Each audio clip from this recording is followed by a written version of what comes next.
Oke, halo guys, and welcome back to my channel Kironime. Di video kali ini kita bakal lanjutin pembahasan light novel untuk anime Shin no Nakama Jeni to Yosa. Nah, di sini kita bakal masuki chapter 33 yang dimana di part sebelumnya kita udah bahas chapter 32-nya.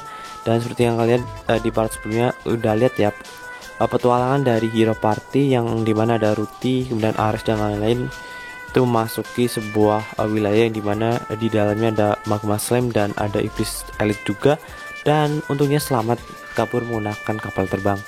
Dan di sini untuk chapter 33 kita bakal pindah scan lanjutan dari part sebelumnya lagi. Oke, untuk chapter 33 judulnya Al mendapat pedang berharga. Nah, di sebelumnya kan si Al udah latihan pedang dengan Sotel, dan ini mungkin bakal dapat pedang lagi, kita lihat. Oke, sebelum kita ke lihat novelnya, seperti biasa buat kalian yang belum subscribe, jangan lupa subscribe supaya saya semakin semangat dalam mengupload video. Kalau sudah subscribe langsung aja, ini dia. 私さ、せっかく悪いんだよね。照れないでよ。大丈夫でしょ。だって君弱いもん。 Sepekan ini, Red dan Lead sering berada di luar toko. Biasanya salah satu dari mereka akan berada di toko, tetapi hanya Al sendirian yang menjaga toko. Apakah penjaga memperlakukanmu dengan buruk? Tanya pria tersebut. Pria berbadan kecil dan mengenakan pakaian penyihir sambil memanggul tas. Al ingat kalau dirinya pernah bertemu pria ini di Rawa Selatan. Kemudian pria tersebut berkata, kalau terjadi sesuatu mintalah bantuan kepada Big Hawk-san. Meskipun orang itu jahat kepada musuh-musuhnya, tapi orang itu ramah kepada penduduk Rawa Selatan. Dan ingatlah bahwa Big Hawk-san juga mengkhawatirkanmu. Jika kau merasa bahaya atau merasa bosan, maka datanglah ke mansion. Kau tahu letaknya kan? Semua penduduk Rawa Selatan mengenal Big Hawk. Ia adalah orang nomor 2 di guild pencuri dan menjadi bos di Rawa Selatan. Jika kau mampir ke sana, sebutkan saja namamu. Kami pasti akan menyambut dengan hangat dan memberikanmu makanan. Bel pintu tiba-tiba berbunyi. Dia adalah perawat dari klinik Newman. Mungkin dia ingin membeli sebuah obat. Ups, karena aku tak ingin mengganggu pekerjaanmu, maaf karena sudah merepotkan, sampai jumpa. Kami pasti akan menunggumu, kata pria tersebut. Dan oh ya, pria tersebut lalu meletakkan tas ke atas meja kasir. Ini adalah hadiah dariku untuk master senjata harapan kita. Jika kau lahir dan dibesarkan di Rawa Selatan, maka gunakanlah kekuatanmu demi Rawa Selatan. Seperti masalah yang kita hadapi sekarang. Al membuka tas, terdapat sebuah pedang di dalamnya, pedang yang terbuat dari Crimson Steel dan yang sudah diperkuat dengan sihir. Kami mendapatkannya dari pedagang di kota pedang atau dikenal dengan Pulau Igosu. Dan si Al menjawab, aku tak pantas menerima barang seberharga ini. Pedang ini harganya kurang lebih 3000 barrel. Wah, lumayan mahal guys. Ini merupakan jenis pedang yang sedang diminati oleh petualang Rengse. Mereka bakal berusaha payah untuk mendapatkannya. Gak apa-apa kok, ini merupakan keberuntungan kami karena mempunyai seorang weapon master. Pria tersebut tersenyum sebelum meninggalkan toko. Nah, setelah pergi, perawat yang sedari tadi menunggu mendekat ke meja kasir dengan ekspresi khawatir. Apa kamu baik-baik saja? Kamu kenal dengan pria tadi? Tanya perawat tersebut. Dia tinggal di daerah yang sama denganku kok, balas Al. Waktu berlalu dengan cepat dan Red akhirnya kembali. Di mana Lead-san? Tanya Al. Untuk sementara waktu, dia mungkin takkan pulang. Setelah mendengarnya, Al kecewa. Sepertinya kamu tidak bisa berlatih dengan Red. Kalau begitu, akulah yang akan menjadi lawanmu. Karena Red tidak bisa menggunakan Sotel, mungkin Red akan mengajarimu dengan menggunakan pedang. Tapi mungkin akan lebih baik kalau menggunakan senjata lain. Al sedikit mengerti bahwa Red sebagai Rengde tidak cocok sebagai pengguna pedang. Ada perbedaan antara Red dengan Lead. Terutama Red-san tidak bisa menggunakan Sotel. Red masih menggunakan pedang tembaga, sebuah pedang rongsokan yang tidak akan pernah dipakai oleh seseorang. Harganya mungkin sekitar 5 peril. Waduh, pedang tembaga harganya cuma 5 peril guys. Pedang tersebut bahkan tidak sebanding dengan pedang yang harganya lebih dari 3000 peril yang Al terima barusan. Setelah tiba di halaman belakang, Red mengambil sebuah sapu yang bersandar di dinding. Red memilih sapu sebagai senjata. Ia bahkan tidak memilih pedang kayu. Sapu sudah cukup kok, ujar Red. Al otomatis marah. Al bahkan tidak tahu alasannya kenapa dirinya marah. Dia akhirnya mengerti bahwa itu berasal dari dorongan perlindungan ilahi. Dia adalah master senjata. Ia yakin penguasaan senjatanya adalah yang terkuat. Pada saat ini, Al dikendalikan oleh dorongan perlindungan ilahi untuk mengayunkan pedang dengan sekuat tenaga. Al yang tadinya berlari ke arah Red tanpa sadar ia sudah menatap ke arah langit yang dihiasi dengan warna merah matahari terbenam. Tanpa tahu menahu, ia tiba-tiba jatuh begitu saja. Master senjata kuat melawan rasa takut dan kebingungan, tapi mereka lemah terhadap emosi. Kau harus berlatih mengontrol dirimu, ujar Red. Sapu merupakan senjata kelas 3 dan mempunyai daya serang area lebih daripada Sotel. Kalau kau menyerang tanpa pikir, wajar saja aku bisa menyerangmu dengan sapu. Tadi Red menyerang si Al. Ketika ia meluncur serangannya dengan lurus, si Red menyerang bagian kakinya tanpa Al sadari. Sekarang Al tidak emosi lagi. Dengan semangat berapi-api, ia mengarahkan pedangnya ke Red. Teknik pedang Sword Wave, teriak Al sambil mengayunkan pedangnya dan gelombang kecut keluar dari dalam pedang. Kamu punya teknik seperti itu rupanya. Dengan ringan Red mengayunkan sapunya dan gelombang kecut yang tertuju badannya bisa ditangkis. Al berpikir bisa menang menggunakan teknik tersebut, tapi ia mempunyai banyak celah setelah menggunakan teknik barusan. Cobalah untuk tidak bergantung pada teknik berpedangmu. Teknik itu mungkin efektif, tapi alangkah baiknya bila kamu bisa menguasai dasar-dasarnya terlebih dahulu. Aku tidak bisa memahami perasaan orang lain, tapi jika kau punya masalah, cobalah untuk mendengar keinginan pedangmu. Keinginan pedangku, balas Al. Apakah ia ingin menebas banyak musuh atau ingin digunakan untuk melindungi orang yang kau sayangi? Begitulah kata dari rekan seperjuanganku dulu. Ia adalah orang yang terampil dalam menggunakan tombak. Tentara Salib Theodora, instruktur seni tombak untuk Ksatria Katedral, mengajarkan muridnya untuk mengontrol dengan dorongan perlindungan ilahi. Oke, di sini kita memasuki chapter 34, judulnya Bersama Selamanya. Nah, setelah Al selesai latihan dengan Red, sambil menunggu Lid pulang, Red minum jus apel di ruang tamu. Setelah beberapa menit, akhirnya Lid pulang dan Lid berjalan terhuyung-huyung memeluk Red dan duduk di pangkuannya. Lid meletakkan dagunya ke bahu Red dan menenangkan diri.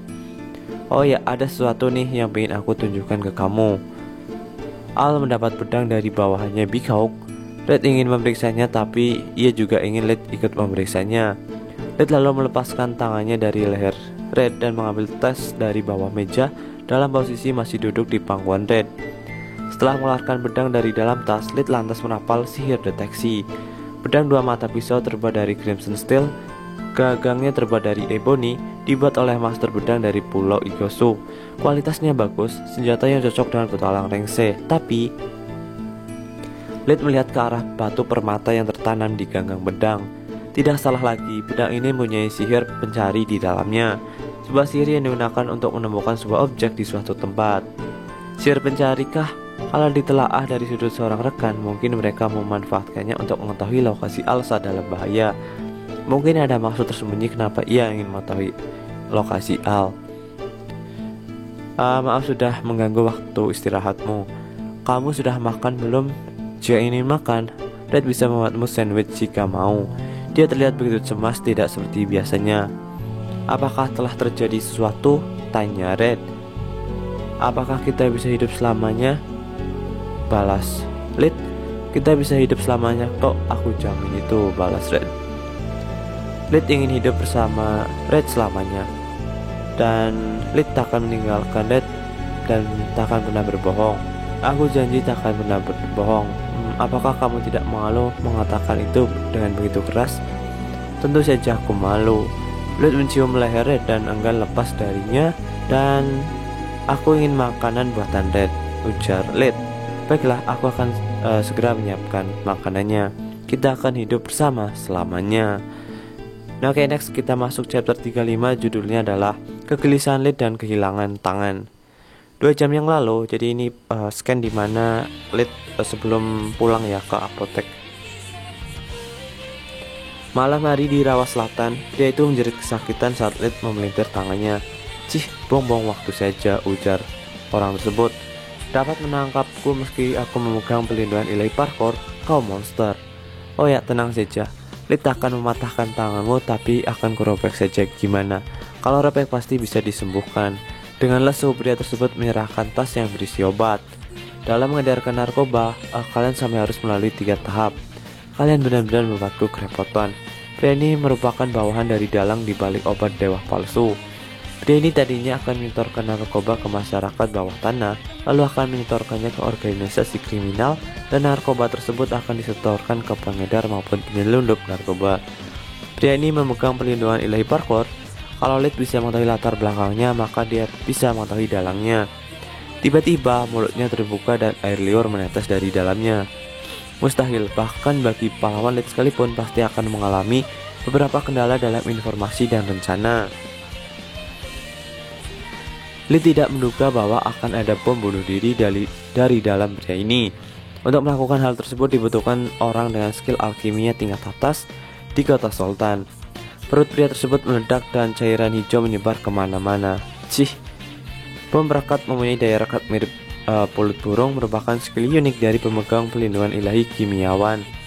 Karena skill tersebut dapat mengubah kinerja bahan bom itu sendiri, mereka bisa membuat bahan bom melalui racikan khusus menggunakan skill alkimia seperti halnya cairan lengket ini.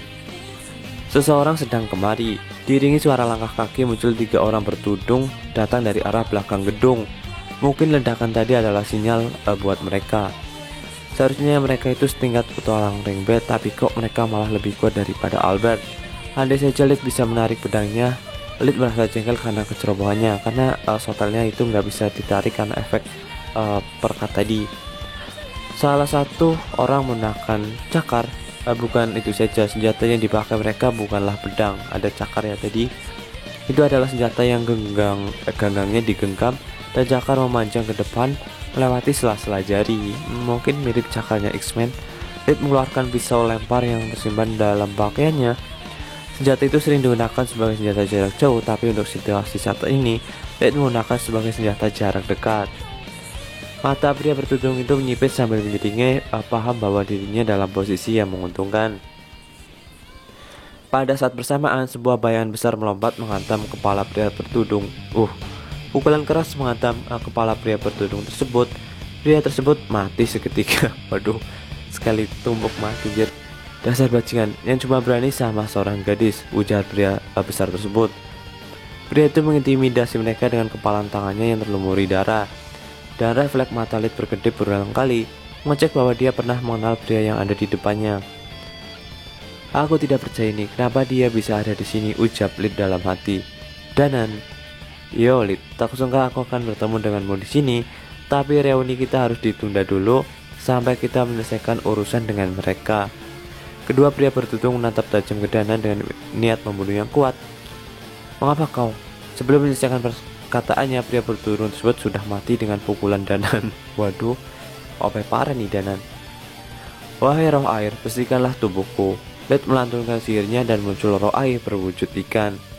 Ikan tersebut membersihkan cairan lengket yang menempel di tubuh Lid serta menyembuhkan lukanya. Danan, kenapa kau bisa ada di sini? Tanya Lid.